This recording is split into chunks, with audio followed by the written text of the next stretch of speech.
Amém. Hoje eu queria falar alguma coisa sobre o livro de Neemias, que eu gostaria de falar sobre 3 atributos para realizar a obra de Deus. Então vamos abrindo lá em Neemias 2. E para quem não conhece a história de Neemias, o contexto é que Jerusalém ela é destruída e os judeus eles vão para o exílio na Babilônia.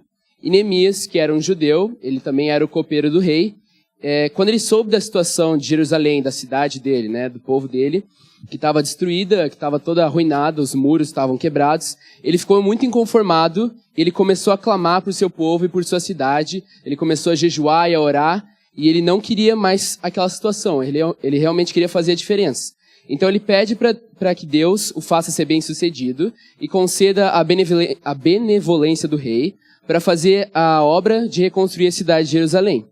Então aqui nós vemos que Neemias já tinha sido chamado por Deus. Ali é subentendido isso porque ele pede para que ele possa ser bem-sucedido nessa obra.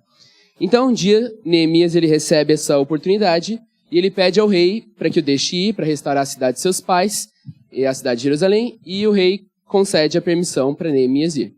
E aí lá no versículo 6 até o 8, capítulo 2, do versículo 6 até o 8, diz o seguinte, eu vou ler na NVI. Então o rei, estando presente a rainha, sentada ao seu lado, perguntou-me, quanto tempo levará a viagem? Quando você voltará? Marquei um prazo com o rei e ele concordou que eu fosse. A seguir acrescentei, se for do agrado do rei, eu poderia levar cartas do rei aos governantes do Trans-Eufrates para que me deixassem passar até chegar a Judá. E também uma carta para Asaf, guarda da floresta do rei, para que ele me forneça madeira para as portas da cidadela, que fica junto ao templo, para os muros da cidade e para a residência que irei ocupar. Visto que a bondosa mão de Deus estava sobre mim, o rei atendeu os meus pedidos. Então nós vemos aqui que Neemias ele era ousado, porque ele já tinha pedido a permissão do rei para poder ir para a cidade dos judeus, que eram exilados na Babilônia, para poder fazer essa reconstrução, e já era um pedido arriscado, porque talvez o rei não deixasse ir e até poderia puni-lo por um pedido tão, diferente que ele fez. Mas ele ainda vai lá e pede ainda mais. Ele pede uma carta para passar pelos territórios que vão até Jerusalém, para que ele fosse em segurança. Ele ainda pede que o rei da Babilônia conceda toda a madeira que fosse necessária para reconstruir a cidade, para reconstruir os muros, e no lugar também que ele iria morar. Então parece meio loucura o pedido de Neemias, porque ele já estava fazendo algo arriscado, e aquele pedido poderia ser mais arriscado ainda, porque o rei poderia pensar, ele está querendo abusar da minha boa vontade, ele está querendo abusar de uma coisa que eu já concedi a ele. Mas, surpreendentemente, o rei concede todas essas coisas a ele. E o segredo disso, por que o rei concede essas coisas a ele, está no versículo 8, que diz que, visto que a bondosa mão de Deus estava sobre mim, o rei atendeu os meus pedidos. Então o rei, ele somente atendeu os pedidos de Neemias, porque a mão de Deus estava sobre ele. Neemias tinha sido chamado, tinha clamado a Deus por sua cidade, por seu povo, e Deus lhe chamou para fazer essa reconstrução. Então Neemias ele foi chamado e Deus lhe deu autoridade para realizar essa obra. Então o primeiro atributo que nós precisamos ter para realizar a obra de Deus é autoridade. E porque Neemias sabia que ele tinha essa autoridade, que a mão de Deus estava sobre ele, ele podia dar esse passo de fé e realmente pedir e fazer esse pedido ao rei, que parecia loucura. Neemias sabia que Deus lhe tinha dado autoridade e por isso ele sabia que Deus também iria prover tudo que fosse necessário para a reconstrução daquela cidade. E é por isso que ele faz esse pedido ousado ao rei, que de bom grado lhe concede. Então a gente vê que a autoridade é aquilo que vai desbloquear aquilo que nós precisamos para realizar a obra de Deus. Lá em Mateus 7, 28 e 29, diz assim, quando Jesus acabou de dizer essas coisas, as multidões estavam maravilhadas com seu ensino, porque ele as ensinava como quem tem autoridade e não como os mestres da lei.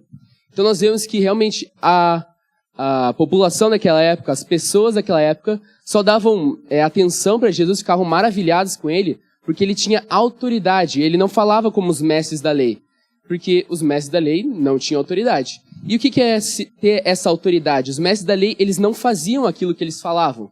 Jesus falava, sempre quando repreendia eles, falava sempre que eles faziam as coisas por religiosidade, por aparências. Eles não faziam realmente de todo o coração. Então, mas Jesus, tudo que ele ensinava, tudo que ele pregava, tudo que ele falava, ele vivia aquilo com o Pai, ele vivia aquilo em amor com o Pai, ele tinha realmente um relacionamento. E isso era a autoridade que Jesus tinha. Os fariseus, os mestres da lei, eles não buscavam essa autoridade de Deus, mas eles buscavam apenas o reconhecimento das outras pessoas. Eles buscavam apenas ser vistos, eles buscavam apenas fazer as coisas por fazer, mas não de todo o coração. Então nós vemos que a autoridade está ligada a Deus quando Ele nos chama para fazer algo, e ela também está ligada àquilo que nós fazemos. Por exemplo, nós que somos líderes. Se nós queremos ensinar algo para alguém, nós precisamos primeiro viver essas coisas, porque senão não vai de nada adiantar, a pessoa não vai dar bola para aquilo que você está falando. Então ter autoridade em algum assunto é você também praticar aquilo que você fala. Amém? Então é por isso que nós precisamos buscar essa autoridade de Deus, a mão de Deus em nossas vidas, como diz ali em Neemias. E quando tivermos essa autoridade dada por Ele, nós vamos andar em fé, assim como Neemias fez no seu pedido para o rei. E nós precisamos da autoridade de Jesus, porque sem Jesus nós nada poderemos fazer. Amém? E passando lá para Neemias 4:6, pula 2 capítulos, diz o seguinte, versículo 6. Nesse meio tempo, fomos reconstruindo o muro, até que em toda a sua extensão chegamos à metade da sua altura, pois o povo estava totalmente dedicado ao trabalho. Então, nesse versículo, nós vemos que o povo estava totalmente dedicado ao seu trabalho, e por isso que o muro estava sendo construído tão rapidamente e com tanta excelência. Isso até mesmo causou espanto e medo naqueles inimigos que estavam zombando deles, que estavam falando que eles não iam conseguir. Mas porque eles estavam realmente dedicados e focados, eles estavam conseguindo fazer as coisas com excelência, estava indo. Então o segundo atributo que nós precisamos é o foco.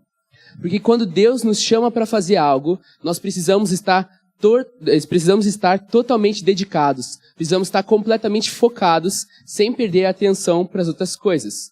Porque é muito normal a gente querer fazer diversas coisas, a gente arranjar diversos compromissos naquilo que a gente faz. Eu preciso fazer tal coisa, preciso, não sei, melhorar minha saúde, preciso servir em tal lugar, preciso, por exemplo, a maioria aqui é líder de GC, mas talvez sirva em outro ministério também. São coisas que necessitam foco, e não que sejam ruins, mas quando nós temos muitas coisas, a gente acaba não conseguindo focar em todas elas. Quando a gente tem muitas responsabilidades, muitas funções, tantas coisas que precisam ser realmente focadas, nós não conseguimos fazer nenhuma delas com excelência. Porque a gente começa a ir para lá, a gente vai para cá, não, mas eu tenho que fazer aquilo, eu tenho que fazer isso. E eu não consigo avançar, a gente não consegue avançar em nenhuma delas. A gente simplesmente fica andando em círculos, a gente não consegue ir para frente em nenhuma delas. E Deus não quer isso. Deus quer que quando Ele nos chama para algo, Ele quer que a gente faça com excelência, Ele quer que a gente faça o nosso melhor. Então é somente quando nós estamos focados em realizar algo que poderemos fazer isso com excelência. Assim como o povo aqui em Neemias, eles estavam totalmente dedicados ao trabalho, e por isso que o muro estava sendo realizado, por isso que o muro que parecia uma coisa impossível estava acontecendo. Então, quando nós estamos focados, nós podemos fazer com excelência. E esse é o terceiro atributo que nós precisamos para fazer a vontade de Deus, que é excelência. Porque quando Deus nos chama a realizar algo, Ele não quer que façamos de qualquer jeito. Ele deseja um trabalho feito com excelência. Porque na realidade, quando Ele nos chama, é um privilégio, porque Deus confia em nós. Ele tanto confia em nós que Ele nos deu essa função. Ele poderia ter confiado a outras pessoas, Ele poderia ter confiado, por exemplo, dar a palavra para outra pessoa, mas Ele confiou a mim, isso é um privilégio, glória a Deus. E se você é líder, se você faz alguma coisa no lugar onde você está, se Deus te botou lá, é porque Deus sabe que é você que vai poder realizar aquilo com excelência. Então é um privilégio poder fazer as coisas da melhor maneira possível. Então Deus sabe que a gente é capaz de realizar tudo aquilo que Ele nos chamou da melhor maneira e com excelência. Deus confia em nós, e isso é um privilégio, e por isso nós devemos fazer tudo com excelência. A gente precisa honrar realmente aquilo que Deus está confiando nas nossas mãos.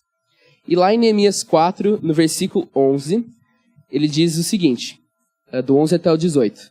E os nossos inimigos diziam, Antes que descubram qualquer coisa ou nos vejam, estaremos bem ali no meio deles. Vamos matá-los e acabar com os trabalhos deles.